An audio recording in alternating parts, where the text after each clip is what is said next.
नमस्कार, मैं प्रेयसी। स्वागत है आप सभी का द प्रिंट लाइन्स में। चलिए नजर डालते हैं आज की 5 बड़ी खबरों पर। G20 शिखर सम्मेलन की औपचारिक शुरुआत हो चुकी है। जी हां, तमाम देशों के शीर्ष नेता एक मंच पर आकर कई अहम मुद्दों पर चर्चा कर रहे हैं। दिल्ली में आयोजित G20 शिखर सम्मेलन में पीएम मोदी ने कहा, कोविड-19 के बाद विश्व में बहुत बड़ा संकट विश्वास के अभाव का आया। युद्ध ने ट्रस्ट डेफिसिट को और गहरा किया। जब हम कोविड को हरा सकते हैं तो आपसी अविश्वास के तौर पर आए तो संकट को भी हरा सकते हैं। औपचारिक कार्रवाई शुरू करने से पहले हम सभी की ओर से कुछ देर पहले मोरक्को में आए भूकंप से प्रभावित लोगों के प्रति मैं अपनी हार्दिक संवेदना प्रकट करना चाहता हूं। हम प्रार्थना करते हैं कि सभी इंजर्ड लोग शीघ्र स्वस्थ हो। इस कठिन समय में पूरा विश्व समुदाय मोरक्को के साथ है और हम उन्हें हर संभव सहायता पहुंचाने के लिए तैयार हैं।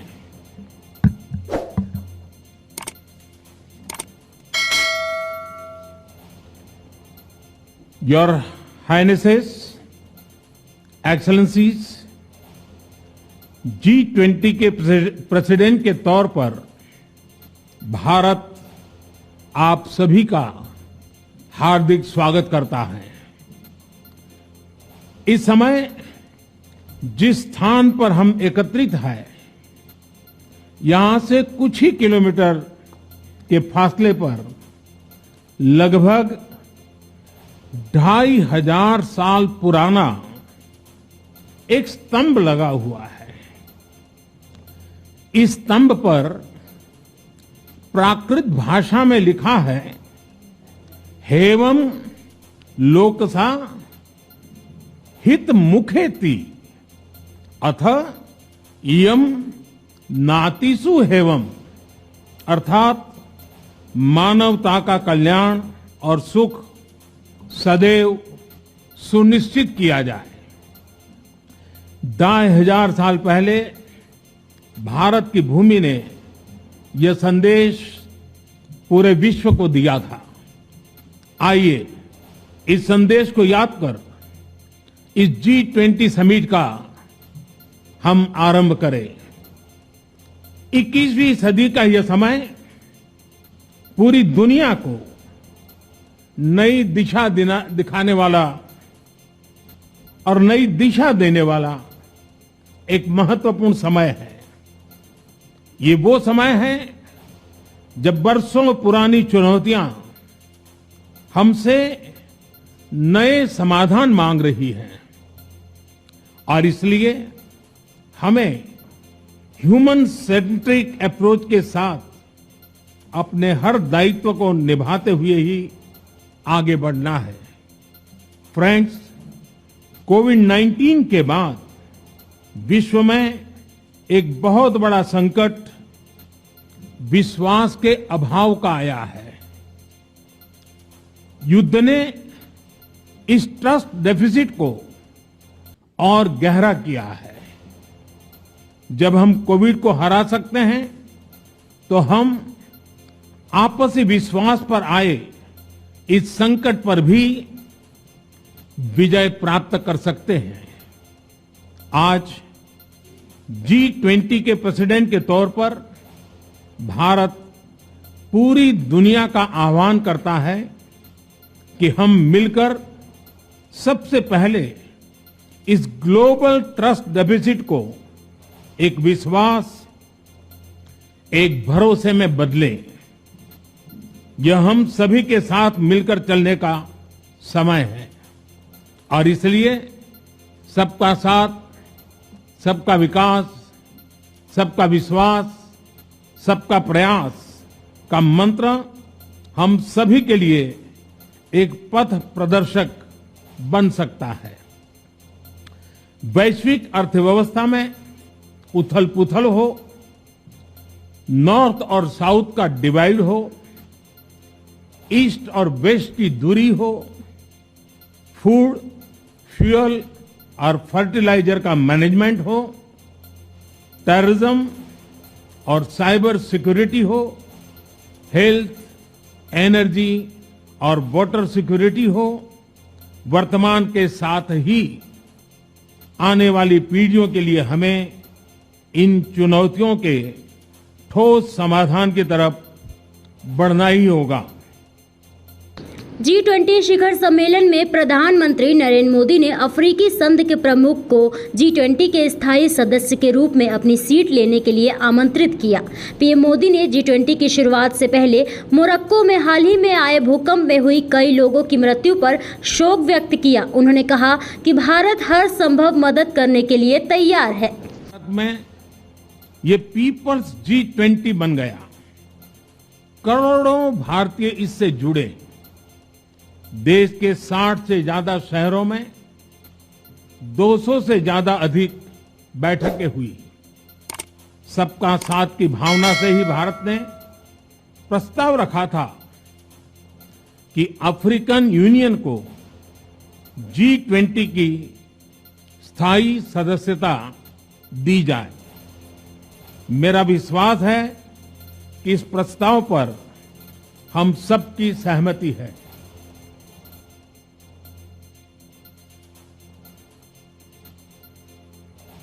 आप सबकी सहमति से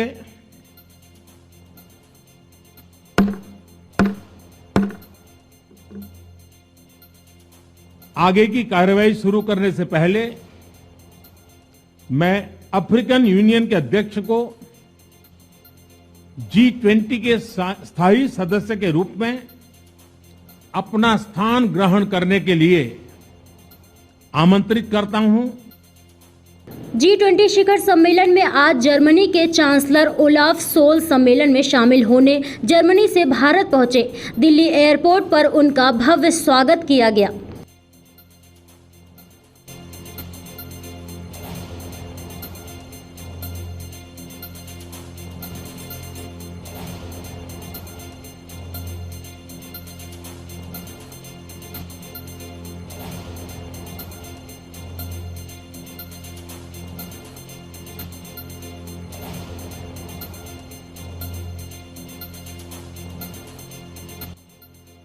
G20 के मुख्य समन्वयक हर्षवर्धन श्रृंखला भारत मंडपम में प्रदर्शनी केंद्र पहुंचे थे। इस दौरान उन्होंने कई स्टॉल का भी निरीक्षण किया। यहां पर उनका स्वागत किया गया। इस दौरान उन्होंने कहा यहां पर लगभग 30 राज्य और केंद्र शासित प्रदेशों के प्रोडक्ट प्रदर्शित किए गए हैं। मैं तो सुबह से यहाँ पे राउंड ले रहा हूँ। मैं कन्वेंशन सेंटर में था, मीडिया सेंटर, अब यहाँ पे क्राफ्ट बाजार में आया हूँ। तो ये जब हम भारत का प्रदर्शन करते हैं तो हमारे जो हैंडीक्राफ्ट्स हैं, हमारे जो ज्योग्राफिकल इंडिकेटर प्रोडक्ट्स है, वन डिस्ट्रिक्ट वन प्रोडक्ट के जो मतलब खासियत है, इस एरिया में आपको दिखाई देगा। क्योंकि यहाँ पे सभी अंतर्राष्ट्रीय मीडिया और डेलीगेट्स भी आएंगे और यहाँ पे कम से कम 30 राज्य और यूनियन टेरिटरीज का मतलब के प्रोडक्ट्स प्रदर्शन हुए हैं। और जैसे आप यहाँ देख रहे हैं पश्चिम बंगाल, इनके प्रोडक्ट्स हैं। वहाँ पे आपने नॉर्थ ईस्ट का देखा, पौंडीचेरी का देखा, तमिलनाडु का देखा। तो सभी राज्यों का मतलब बहुत ही स्पेशल डिस्प्लेज होंगे यहाँ पे। और आपने बाहर भी देखा होगा कि आरबीआई का इनोवेशन हब है, जिसमें कि सेंट्रल बैंक डिजिटल करेंसी का पहली बार प्रदर्शन हो रहा है, डेमोन्स्ट्रेशन हो रहा है, प्रैक्टिकल डेमोन्स्ट्रेशन। तो अंतर्राष्ट्रीय डेलीगेट्स और मीडिया जिनके बैंक अकाउंट्स भारत में नहीं होंगे, उनके भी मोबाइल वॉलेट्स में पैसे डाल सकते हैं और ये वो आके खर्च करेंगे यहाँ पे। और एक फॉरेन एक्सचेंज काउंटर भी है जहाँ पे एक्सचेंज हो सकता है। और मेरे ख्याल से लोग आना शुरू कर दिए हैं और ये बड़ा पॉपुलर होगा और जितने भी इनके प्रोडक्ट्स हैं सब सोल्ड आउट होंगे। किस तरह से सर देख रहे हैं कि G20 से किस तरह से हमारा जो मिशन है मेक इन इंडिया का किस तरह से पूरे वर्ल्ड में जाएगा, कितना इम्पोर्टेंट प्लेटफॉर्म होगा ये? नहीं, जो हमारे मिशन है वो अभी से मतलब आज से नहीं, पर 9 महीने पहले शुरू हुआ जब से हमने G20 की अध्यक्षता शुरू की। और ये 9 महीनों में पूरे भारत का अच्छी तरह प्रदर्शन हुआ, क्योंकि हमने 200 से अधिकतर मीटिंग्स 60 लोकेशन में कर चुके हैं। और जब तक हमारी अध्यक्षा खत्म होगी तो 220 से अधिकतर मीटिंग्स होंगे यहाँ पे हमारे देश में। इनमें हर एक मीटिंग में एक राज्य का प्रदर्शन है, एक राज्य का मतलब हमारी सांस्कृतिक विभिन्नता और विरासत भी डिस्प्ले में होगा। और आज का जो समिट है, आज और कल का जो समिट है, इसमें जो मैं कहता हूँ कि क्राउनिंग ग्लोरी है। प्रधानमंत्री के लेवल से जितने भी सबसे दुनिया के सबसे प्रभावी और महत्वपूर्ण देश के लीडर्स यहाँ होंगे और वो खुद देखेंगे अपने आँखों से कि हमारा संस्कृति, हमारी मतलब टेक्नोलॉजी डेमोन्स्ट्रेटर्स वगैरह हमारे हाई टेक इनोवेशन प्लेटफॉर्म्स देख सकते हैं। और मदर डेमोक्रेसीज, कल्चरल कॉरिडोर वगैरह भी इस डिस्प्ले में है। तो काफ़ी हरकतें होंगे यहाँ पे जो कि पॉजिटिव डिस्प्ले होगी भारत की। G20 शिखर सम्मेलन की शुरुआत हो चुकी है। तमाम देशों के शीर्ष नेता एक मंच पर आकर कई अहम मुद्दों पर चर्चा कर रहे हैं। लेकिन इसी बीच खास है इस बैठक का आयोजन स्थल, जहां भारतीय संस्कृति को बेहद खूबसूरती से दर्शाने की कोशिश की गई। इन्हीं कोशिशों का एक नमूना है कोणार्क सन टेम्पल का अरुण स्तंभ, जिसे उस स्थान पर लगाया गया है जहां पर पीएम मोदी ने सभी देशों के शीर्ष नेताओं का स्वागत किया। हमारे भारतीय शिल्प का अद्वितीय नमूना है। ये पूरे विश्व के लिए अचंभे का केंद्र है कि उस समय कैसे हमारे शिल्पकारों ने इस तरह की कृति बनाई। तो ये तो उस शिल्प के बारे में बात हुई।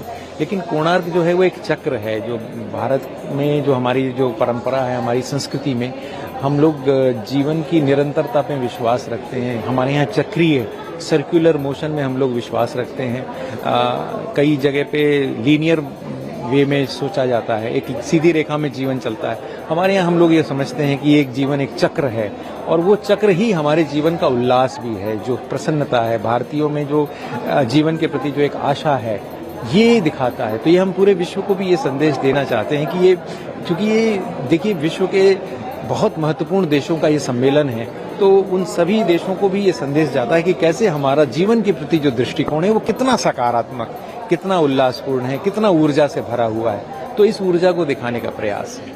ऐसी ही महत्वपूर्ण खबरों को देखने के लिए जुड़े रहिए द फ्रंट लाइन्स के साथ।